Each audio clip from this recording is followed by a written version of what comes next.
One of the major concerns that has become obvious these last few months is how Epic Games' strategy to increase competition on PC with exclusivity deals could just backfire and turn the PC landscape into a battle for who can spend the most money to get whatever game exclusively on their storefront. Epic Games has been doing this throughout 2019 and creating tons of controversy with games like Metro Exodus, Borderlands 3, The Outer Worlds, Control, Phoenix Point, and many more games signing exclusive or timed exclusivity deals. Some of these games were already set to release on Steam, but last minute went exclusive. Others have been kickstarted with the promise of a Steam release since the beginning, and also last minute went exclusive. But there's just many reasons why tons of PC gamers have been very frustrated by the tactics Epic Games has implemented to force users into using their store, something viewed as anti-consumer and the opposite of their mission, which is to create competition. Beyond just the issue of exclusivity deals with the Epic Games Store, there are many other valid complaints like the lack of basic features, privacy concerns, publisher greed, and of course many gamers growing tired of more and more clients. The Epic Games Store has problems, and really the sole benefit of the store right now is a better developer profit split, but that's about it thus far. Although to Epic Games' credit, they did recently announce an impressive mega sale deal that kind of blew up in their face when top publishers removed their games from the platform so they were not involved in the sale, and also players have been having their accounts blocked due to buying too many games at once during this sale, which that's happening because of the anti-fraud system and also the lack of a shopping cart feature. All this just shows how much of a mess this platform is and how rushed it was to market. Now, finally, this leads to today's big topic, and that is the solution or answer that CD Projekt has revealed, which I personally believe is brilliant. Clearly, they have been paying attention to the ongoing Epic Games Store versus Steam war and found a way to make their PC storefront GOG stand out. We're going to be discussing that and also more about Cyberpunk 2077, because yesterday we got some big updates on their E3 2019 plans. But if you have not already, make sure to consider subscribing for all the latest gaming news. Also turn notifications on so you don't miss out on any content. Nonetheless, I feel it's important to go back to an interview that came last month from a Spanish gaming website that spoke with the quest director of Cyberpunk 2077, who I sadly cannot pronounce their name. Within this interview, most of what was discussed was obviously on Cyberpunk 2077. We'll discuss some of the other information later in this video, but this quest director was asked for their thoughts on the controversy with the exclusivities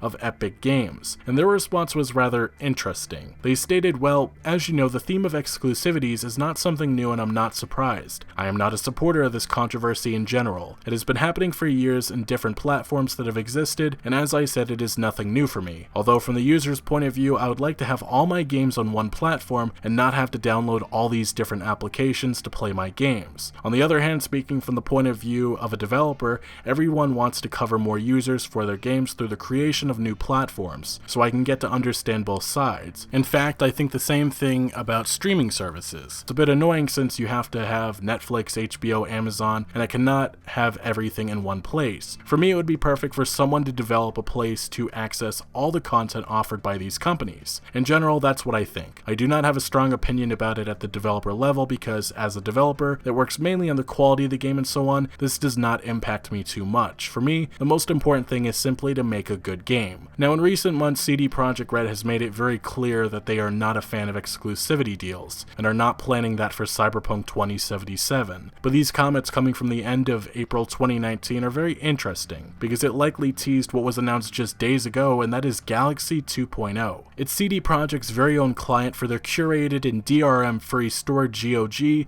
that I personally say is arguably one of the better clients available, but just days ago Galaxy 2.0 was announced with a very ambitious mission. As it's stated on the official website, GOG Galaxy 2.0 is an application thanks to which you'll be able to combine multiple libraries into one and connect with your friends across all gaming platforms, consoles included. If your games and gaming buddies are scattered between different launchers and platforms, this is a solution for you. Keeping track of all achievements earned by you and your friends, hours played, and games owned across platforms has never been this easy, and this application is entirely free. All you need is a GOG account to use it. So what CD Projekt is attempting to achieve here is making all games, no matter the platform, available in one space. Essentially a universal launcher that tracks your playtime and achievements. months. Furthermore, as PC Gamer noted, pretty much GOG Galaxy 2.0 wants to import your game libraries and friends lists and act as a big tent overlay for Steam, the Epic Games Store, Origin, BethesdaNet, Battle.net, and other platforms. Down on the GOG Galaxy website, we do get further insight into how all of this will work, and some of the rather interesting features it will include. First, it's described how games will be added to the client. In GOG Galaxy 2.0, you're adding games through official and community-created integrations. By connecting platforms, the data about the games you own is automatically imported to the application. On top of that, you will be able to manually add single games that are not connected to any platform. For a while, there have been concerns over the Epic Games Store's privacy, and that's largely due to the fact that Chinese corporation Tencent has a major stake in Epic Games, something that the Epic CEO on multiple occasions has downplayed, saying that no shareholder has access to data. But even outside of concerns over Tencent, Epic Games has had quite a few privacy issues. Earlier this year, many users became very concerned with the data Epic Games was collecting from Steam users, and just days ago, a user submitted a request to Epic Games for all the information they had collected on them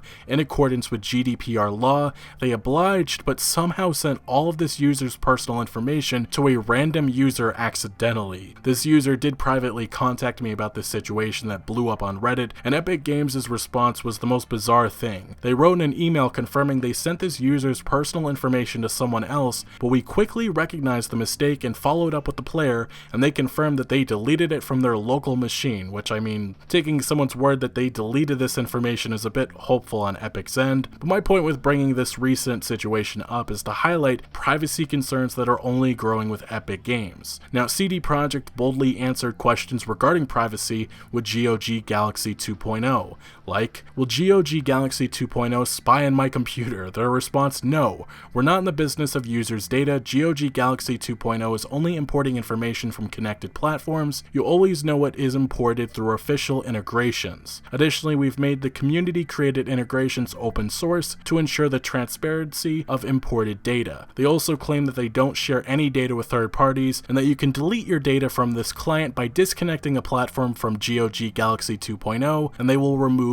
all your imported data from their servers. This client also isn't just great for PC gamers, because even console gamers will somewhat be able to take advantage of this client. Of course, you can't launch a PlayStation or Xbox game, but there's still other ways to utilize this, like tracking all the games you own, time played, and achievements. As GameSpot pointed out in their preview, GOG has access to Microsoft's API already and is aiming to support all platforms, including PlayStation 4 and Switch. That being said, part of my live demo included a look at Peter's entry for the PS4 exclusive God of War. This included a detailed record of trophies, both locked and unlocked, and their logos and descriptions. These unofficial integrations and plugins are possible due to Galaxy 2.0's open-ended nature, which allows for user-made extensions. Anyway, right now GOG Galaxy 2.0 is nearing a closed beta, but if we're talking about creating competition, I feel that this is the way. CD Projekt has proven themselves to gamers with amazing pro-consumer things like this for years. I've often highlighted how phenomenal The Witcher 3 Wild Hunt and its 2 expansions were, the promise for Cyberpunk 2077 to be treated the same way, and also CD Projekt RED's comments on loot boxes and gaming's greed problem. When people make excuses for the Epic Games Store, saying that this is the only way to create competition and end Steam's monopoly with exclusives, I just find that absurd. And I look to something like GOG, which really deserves your money more than Steam or the Epic Games Store. But at the very least, I respect CD Projekt finding an answer to the various problems people have with the amount of clients that exist nowadays, and the problems or concerns about security or privacy with clients like the Epic Games Store. Finally though, I want to move on and discuss some of the updates surrounding CD Projekt RED's Cyberpunk 2077, because yesterday we got more insight into their E3 2019 plans. So it was revealed where their public booth will be this year at the event, and alongside that announcement we got a brand new cool look at the male version of V. I would not be surprised if this ends up being the game cover, maybe with both a female and male version available, but I will note that V looks a little different compared to last E3. Personally, I dig the Sam Worthington-like look, but yeah, definitely a very cool image. Now,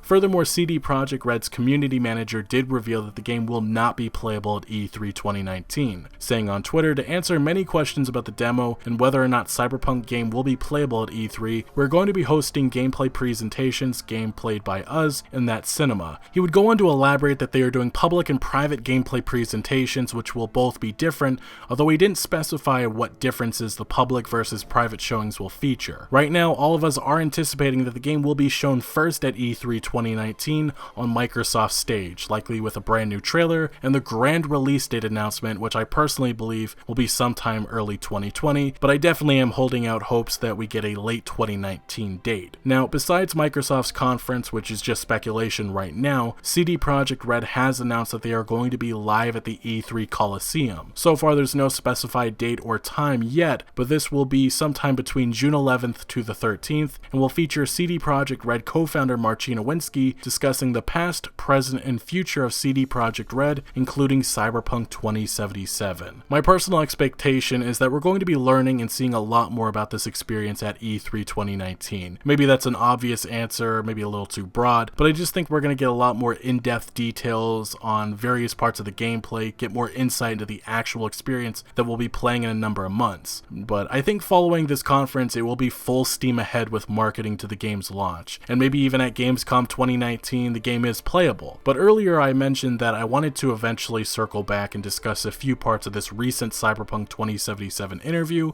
and I want to do that now. So CD Projekt RED's Quest director was asked about how the game has changed since last year. Obviously we've seen one change being the look of the male version of V, but what they had to say was, well, as you know, the game is still in development, and obviously we want it to come out and be the best it can be. We are polishing everything and constantly thinking how to make the game more interesting, how to make the gameplay cool, and well, the gameplay we saw last year was basically a small fragment of the game. There was not a clear picture of how the game fits into an open world or how it fits into a larger image of the game. So there are obviously many things that we have not thought about with the game yet. There are things that we are still working on, and I would say that the game is quite different from the gameplay, but as I said, there are still details in which we are currently working. A comment like that typically is something that can create concern, but the truth is game development is always evolving. Unfortunately, some games are blatantly false with what they reveal at an event like E3, but I don't believe that's the case at all with Cyberpunk 2077. If anything, this Quest director was just emphasizing and being a little bit honest how little the game actually has been shown, because really, we've only seen teases at what the game will offer in terms of the open world, characters, missions, activities, upgrades, weapons, and so on and so forth. But some other details that I do want to recognize from this interview include how CD Projekt RED wants to push the limits once again with Cyberpunk 2077, like they did a few years ago with The Witcher 3 Wild Hunt. This Quest director mentioned some of his influences in the development of Cyberpunk 2077. This includes Deus Ex and Vampire Bloodlines. He also said gunplay is something in between realistic and arcade. But E3 2019 is quickly approaching, and hopefully we'll get a more in-depth look at the types of customization that Cyberpunk 2077 offers us. Right now, this is my most anticipated game, and I'm just eagerly anticipating the release date announcement. Now, CD Projekt as a whole company is doing a lot of good things for consumers, leading by example. As we went over earlier in this video, their answer to standing out from Steam and the Epic Game Store, which are mostly dominating this market right now, is brilliant and the type of competition I like to see. CD Projekt RED CEO Adam Kaczynski said that GOG Galaxy 2.0 provides a way to overcome the encroaching fragmentation of the gaming market, which is characterized by the emergence of new digital distribution channels and platform-exclusive releases. I understand that this is not the first client to try and bring everything together, but the big difference here is really the amount of features and likely the funding behind all of this. CD Projekt continues to listen to what consumers want. This is the sort of competition I wish we saw more of, and truly GOG deserves a lot more attention and support than it's ever received. Anyway, what do you make of GOG Galaxy 2.0, and what are your expectations of Cyberpunk 2077 at E3 2019? Let me know your thoughts down in the comment section below, but thank you for watching. Make sure to leave a like if you did enjoy this video or found any informative value, and make sure to follow my other social media accounts for updates on new videos. Links are always down in the description below. I'm most active on Twitter, giving opinions on news that I do not always get into video form, so make sure to follow me over there. Also check out my Discord for all sorts of discussion on games. And again, thank you for joining, consider subscribing for more videos like this, and I'll see you later.